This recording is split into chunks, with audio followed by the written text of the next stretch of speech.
Hey guys, I'm going to jump right into it. A couple things. Let's just start with, so one of the things I mentioned was institutional investors entering the Pokemon marketplace, the collecting marketplace. And what I meant by that is mainly we're thinking like hedge funds or money managers. What we're not thinking about is private equity. Okay, I've seen a couple of content providers kind of speaking out their ass, to be frank. Private equity guys, what they do is they go out and they look to purchase private companies. And when they do that, they look to streamline their operations, improve the business model, take the advantages for their scaled up footprint, and maximize cost efficiency. There's a lot that goes into it, but what they don't do is they don't take a flyer and start collecting in an asset class like Pokemon, unless they're looking to buy out a large business within the space. That's a possibility, but if you're thinking that private equity investors are coming in and collecting Pokemon, that's just not how that works. Another thing I thought I'd touch upon since we're talking about this and private equity specifically, plenty of people have mentioned this, I've seen in content videos, but your entry point. Listen, your entry point is important in all investments. It's not just Pokemon collecting, real estate, stocks, you name it. You want to get a good entry point. But when you're talking about the fixed costs associated with Pokemon collecting, especially for someone like me who doesn't have a large distributor, I don't have a large community built out yet. I'm really reliant on going across multiple different platforms, finding a wide variety of pricing, a wide variety of reviews behind the scenes of who the sellers are, how reputable they are, etc. And I'll talk more about that in a moment. But in terms of your upfront costs when you invest in Pokemon, when you're collecting, say, sealed product like myself, you're looking at upfront costs easily 12, 15, maybe even upper teens in terms of percent upfront that you have to lay out between the taxes and the commissions that you're going to face on a TCG player, an eBay, because you're not just looking at when you buy it, you're looking at when you have to sell it. There's commissions associated with that. And as Pokey and plenty of other shrewd businessmen point out, ideally you have your own website and you're only getting charged, say, 3% on Wix or thereabouts, not the 12 or 15% or whatever it is nowadays across these other platforms that are more standardized and mainstream. So, you're out of the money a good, 12 plus percent right off the bat. So it's great that something goes up in the first month, 12, 15, maybe even 20%. But in reality, you're basically breaking even. So I think that's kind of like a little dirty secret that's not always factored in. It also kind of ties in like let me backtrack. So getting back to the private equity thing. So the way their business model works is they also charge an upfront cost because typically they ask to tie up your money anywhere from 2 years in an ideal scenario, upwards in a bad market up to 10 years. So if they're asking for 8 to 10% upfront, let's just say worst case it takes 10 years, that's about 1% per year that they're charging you in commission. A lot of people cried foul, but if you look at the cost of a money manager, heck, even just a plain old mutual fund, that's pretty competitive. Obviously, if they're able to monetize something within 2 years, sure, you're going to be paying a lot on a per year basis in commission, but that means they probably did really well in the investment and it's worth it. So going back to your whole entry point and how that relates to Pokemon investing, you do need to factor in, because at the end of the day, this is physical inventory and it's not always easy to move. It's not always easy to buy, with consistent pricing and getting into the very best entry point that you'd want, especially if you're buying larger size.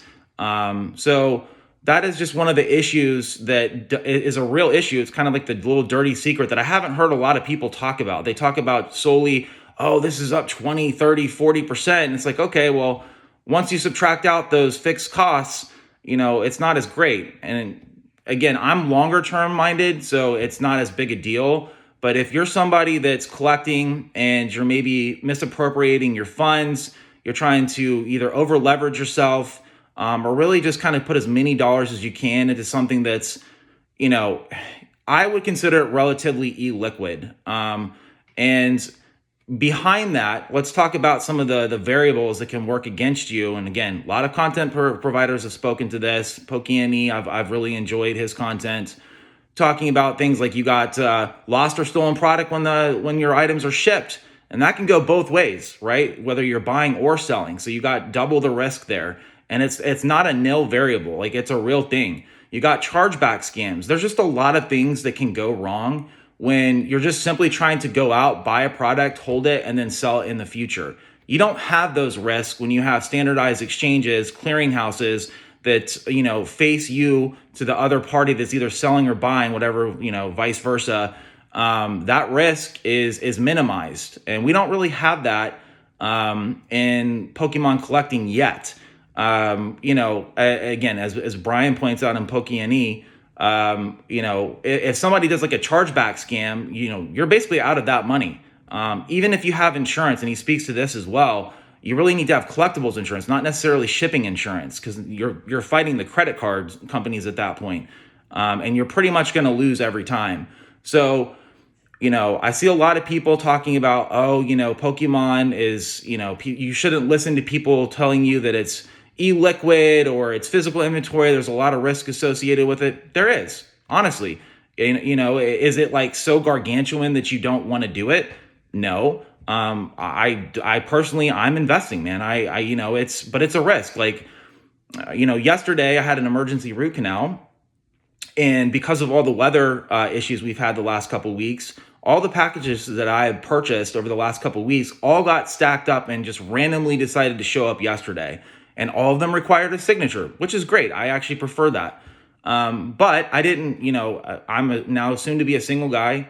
I didn't have anyone to help me, sign for those packages. And I thought to myself, well, shit, if I can't sign for those, and I think to myself, well, if that just gives more incentive and more opportunity for all these parcel services to look at that sitting in the warehouse, waiting for me to come pick it up, or waiting for it to be reshipped for a second attempt to steal it, or for it to get damaged as it gets repackaged back into the truck in transit, put back in the warehouse. A lot of variables. And they're concerning variables, because this stuff matters. When you're collecting, you want to have your product be as pristine as possible, because that affects value severely. Even I don't even think it's fair to compare something like silver or gold physical inventory, because again, that stuff is way more standardized in terms of from the logistics versus Pokemon collecting. It's kind of the Wild West still, in my opinion. I think that's why we see such high costs associated with your entry and exit points, like how much commission you get charged, that sort of thing, because there's just not a ton of competition on that front. And really the best way is to build a community and have your own website. So I just thought I'd talk about the dark reality that I have encountered, having been a very long time investor, investing in multiple different asset classes throughout my career. I wanted to lend a little expertise and kind of differentiate kind of what a private equity business model is versus, say, a hedge fund. They're very different. And if you want to learn more about that, I'm happy to make a full video on that if that interests you. Because, again, one of the catalysts I mentioned is potentially having institutional investors entering our marketplace. And it would not be in the form of private equity. It would be in the form primarily of a new hedge fund that has got some money behind them, specifically for their investment thesis and goal to go out and buy and collect Pokemon products.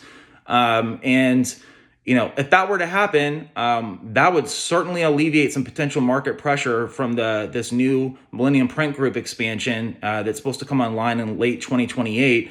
And that could be a really positive catalyst. And I would also add to that's actually a net positive. If I'm a hedge fund and I'm trying, and I got 100 million plus to invest, and I'm looking at this scatterbrain business model of I got to go across multiple different sellers that I have to work with, especially if I don't have distribution. And I made a content video specifically about this earlier, a couple days ago. But how would even distribution look at that? How would Pokemon view that? Because that's going to be kind of an unfair advantage to have all that capital and leverage and basically big swinging weight behind your purchasing power if you're a hedge fund, and they're going to get preferential treatment. So how would that even work?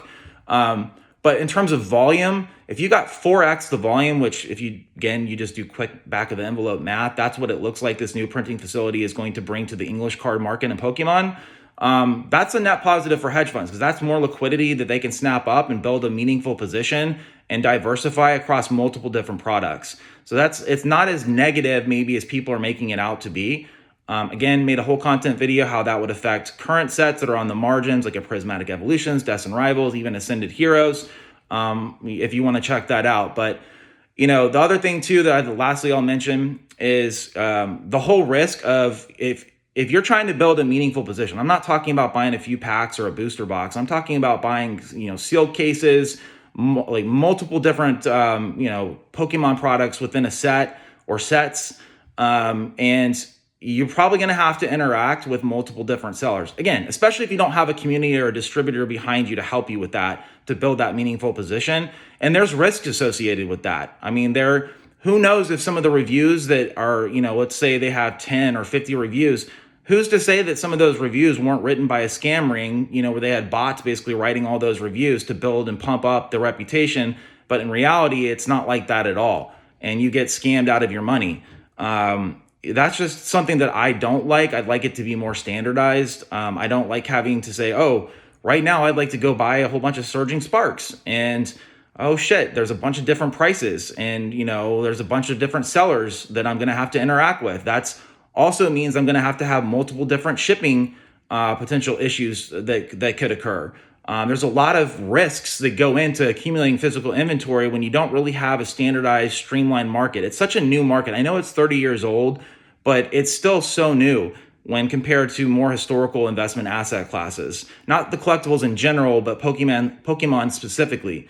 So I hope that this helps you. Again, I'm trying to make content that I don't feel like is out there, and give you a fresh perspective, differentiate myself by talking about things like investment thesis, catalysts, headwinds, the reality of liquidity, all the different things that go into, what it's like if me, Michael, sits down and wants to get into this, enjoys it, has a passion for it. But, as I've worked through real world scenarios, it's not as simple as hitting a buy and sell button. I actually literally saw a content provider yesterday say it's that simple. I think that's grossly misleading. And I've already explained why in most of this video. It's really not. There's a lot that goes into it. Again, if you're a small fish and you're buying a few packs, sure, it really is pretty easy, because then you're only talking about dealing with potentially one seller, one shipping unit, one little variable of risk. But when you're trying to get bigger, it's harder. And as I grow and I understand and build up relationships, it will become easier. But there's a lot of new people in this space, myself included. I'm not new to collecting cards. I've been doing this since I was 8. I mentioned this in my very first video introducing myself. I know what I'm doing around investments. I get all that. But, I do think that there are content providers that are making it seem a lot less risky and easier than the reality of investing in this space is. And as I learn from experience through probably some harsh lessons, I hope to share those with you guys. I hope you enjoyed this. If you could, please hit the like or subscribe button. Again, listen, I'm not the best looking guy. I don't have some great editing team behind me, but I speak from the heart. I'm a pretty intelligent guy. A lot of investment experience. I've spent a lot of my own capital. I believe in this. I've even been told by my soon-to-be ex-wife that I'm an idiot. This is the highs of the market. You're stupid. And there's risk. Like, you can't just sell your position like quickly. And she brings up some valid points. They are concerning points. But, and I'm not going to go in because there's plenty of content out there, but I do believe in this. I think it's going to work out long term. And that's my aim. But I got to learn. I got to build a community, make it a lot easier for myself to buy and sell. And that's what I'm working on. And again, I hope to, share my journey with you, and also just kind of shed light on stuff that I don't feel like is being talked about enough. It's certainly things I would have liked to have known from day one that just isn't readily available, at least that I found. So anyways, thanks guys. Please hit the like and subscribe button so I know that this is gaining a little bit of traction and that you're finding this interesting. And feel free to message me, leave a comment about something you want me to go off and discuss a little bit more specifically, because I do have plenty of views and investment opportunities that I'm building for my personal collection and can give you an investment thesis behind each opportunity, and lay out the reasons why. So anyways, thanks so much.